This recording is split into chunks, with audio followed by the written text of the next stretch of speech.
What's up guys, Misha here. I'm going to show you how I go about recording guitars. And I'm going to do it using this Focusrite Scarlett 2i2 interface.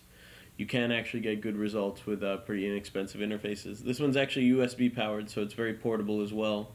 You can record up to 96 kilohertz, 24-bit. I'm going to be recording at 44.1 just because that's how I like to do it, but I'm in 24-bit right now. Obviously I'm using my Jackson Custom Shop 6-string. It's got bare knuckle juggernauts, and I'm running to my Axe-FX 2, and that is just going direct, as you can see here, direct into the inputs. So that is the rig that we are going to be using. We are going into a Mac with Cubase 6 on it right now. So first things first, what I like to do is, especially when I'm using a new patch or whatever, I want to make sure I have my levels right, and that means no clipping. Now this actually has a very useful tool for that. See those halos there? That's glowing green. That's mean that you are safe. Now if you turn this up, as you can see, go orange and eventually red. Red means you're clipping. Although that may not be audibly apparent, there is clipping going on there, and it'll just get worse as you do it. So to get an ideal signal to noise ratio, you want to get it right to the point where it just kind of starts going into the green there. Now, signal to noise ratio, that's important.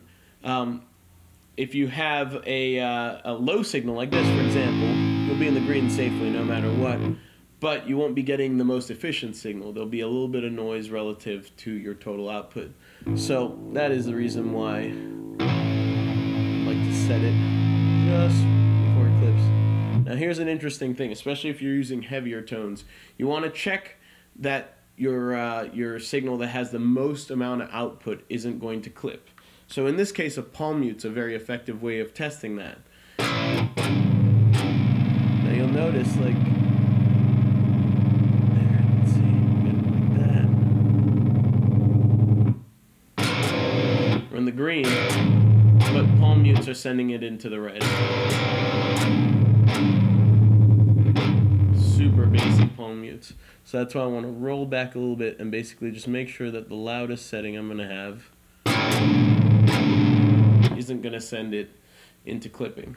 Now, the other thing that you'll want to check, and this is on your screen, you probably have an input monitor like this, right there. You can see it's not clipping there. I can adjust it a little bit. Obviously there, it's clipping. So, you know, this just takes a little bit of tweaking because you want to ensure that you're right at the threshold.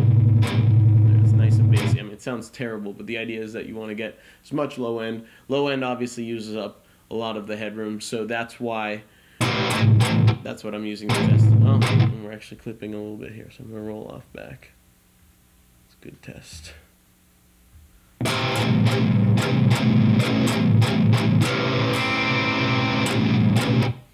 Now this has line and instrument inputs. So the line inputs are what you would use if you're plugging in something like a preamp or whatever, something that already has volume to it that you can adjust it on. The instrument inputs are what you would use if you were going to just go in directly, like if you're going to plug your guitar directly into there, go DI and use a software amp or something like that. So that's a distinction. That's why both of these are currently online. Now, a really cool feature with this is this direct monitoring feature, which is making my life very easy. Now, if you turn that off, you can actually just monitor through the software. Now, that has its advantages because it's actually going through the whole mix here, you know, out to the stereo out when you do that.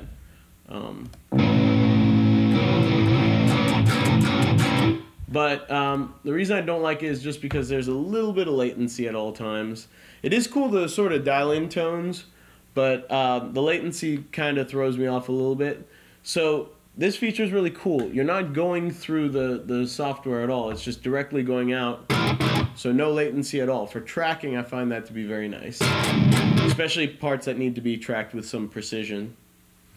Over here we have the phantom power, which we're obviously not using, but if you were miking up a condenser mic or two, it would send phantom power and power up your mic for you. And then obviously this is my level control here. This is how I set how loud I want my mix to be. And you have a separate headphone control here. Sometimes it's nice to track with headphones, especially for detailed parts. So you could switch that off or whatever, set this to whatever level you want and just put these on and have an independent headphone volume level there. So I've dialed in this tone here using the Friedman model, and it's sounding pretty good. And I've actually pre-recorded a couple riffs. Just deleted the guitar. So the drums are programmed, the bass is good to go. I'm going to mute the bass because I find it a little bit distracting when I'm trying to track. So what I do for setting up my tracks, as you can see here, I've got a left and right track. These are hard panned all the way. And double tracking is kind of an important thing. If you don't know too much about recording, probably all the modern rock and metal recordings you listen to have double track guitars. Now a lot of people ask if you could just do one performance and just copy it over to the other track, and the answer is no, you can't. That would make life kind of awesome, but unfortunately you would just end up with a centered track that's louder. So you have to do two individual performances, and it's actually the slight differences between those performances that creates that cool wide effect that double track guitars have.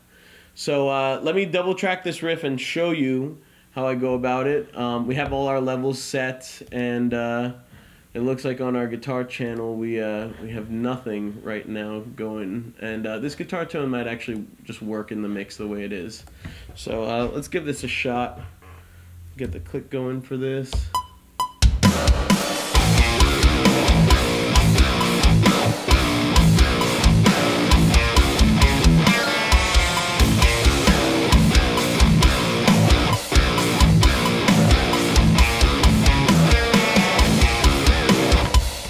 Anyways, that's one repetition of the riff. I don't mind copying, pasting if it's the same riff and the same tempo. But what I like to do is just play the first few notes of the next repetition just so it flows a little better. And let's get the other side now.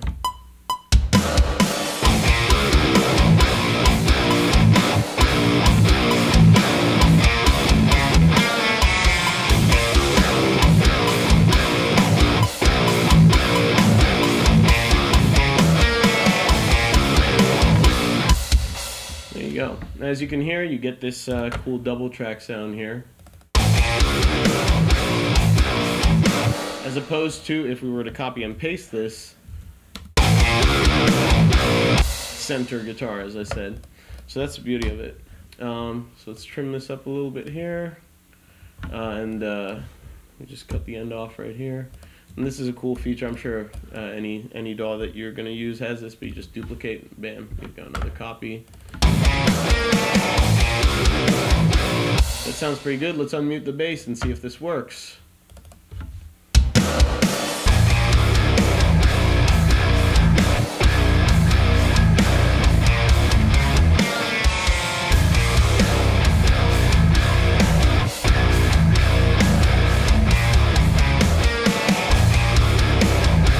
Sounds pretty good. With quad tracking, I find that you lose a little bit of the transient detail, but that you do get this cool sort of washy sound as a result. And the bass, I feel like the bass will usually cut through the mix a little bit cleaner with double track guitars. But here, let's try it with this riff, and you can hear for yourself.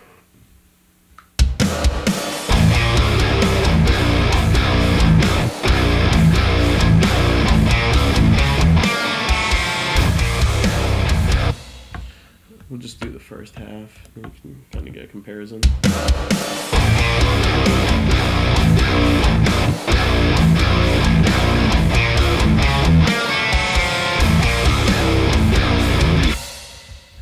Alright, so I just did like the first half of that riff, just so that you can hear a direct comparison. So what I generally do when I'm quad tracking is I will lower the volume of two or if not all the tracks just so I get sort of the same perceived volume as I started out with. You can just do that by ear by taking these and clip gaining them down a bit. So let's try, I don't know, like dB or so.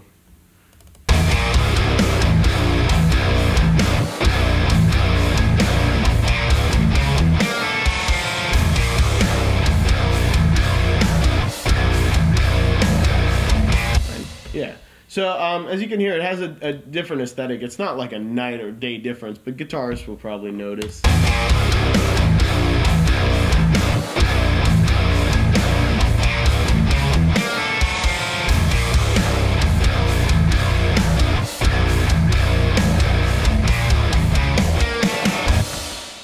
And something else I like to do is you can see that these ones are panned left 79, right 79. So I like to bring those in a little bit. It occupies a slightly different space and a bit more of the center channel.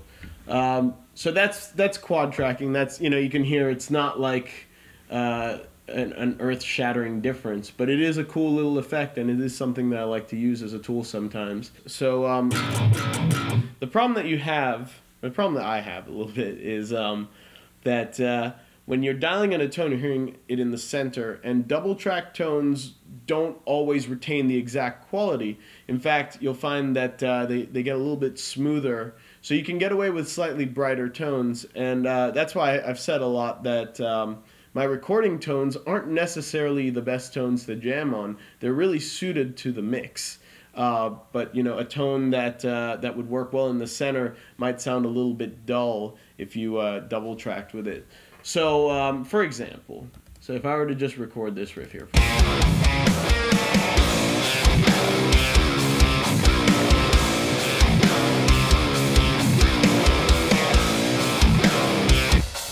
So that on its own, right there. And actually, let me double track that so we can do an easy comparison.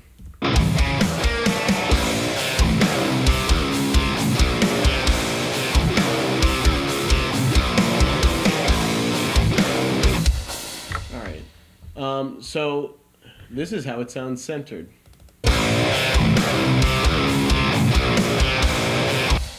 But if we were to, actually let me edit this just a little bit, just to make moving it around a little bit easier.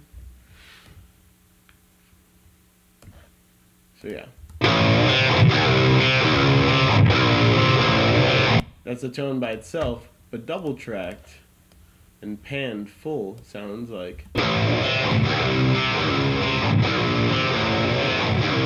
So it's actually like a little bit smoother, as you can hear, and that's something that you kind of have to just dial as you go along. So what I'll do is I'll actually just listen and I'll be like, that I could probably use a little bit more top end to it or something. So I'll dial it in and then I'll double track it. So it is a bit of a process.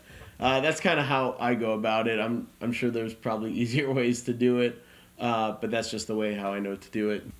Once you're done with that, what you can do then is you can EQ. So like we've got just the track EQ here, and I like to EQ with at least drums or something, you know, so I can get a sense of how it's working in the mix. I think I found some preset stuff that work.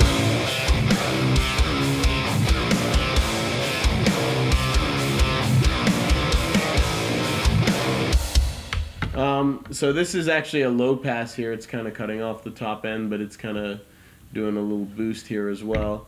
Here's a little cut at 3800 or so. Kind of smoothing out the top end there. And then here we have a high pass. Just, you know, let the low end kind of fade out. Let the bass do its job, kind of thing. Tightens up the low end, and then, you know, we check that against the bass, make sure that works.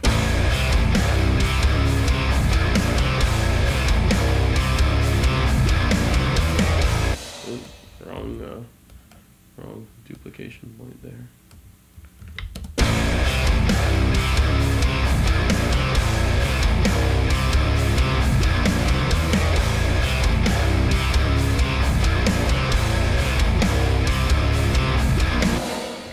have that. I could bring up this.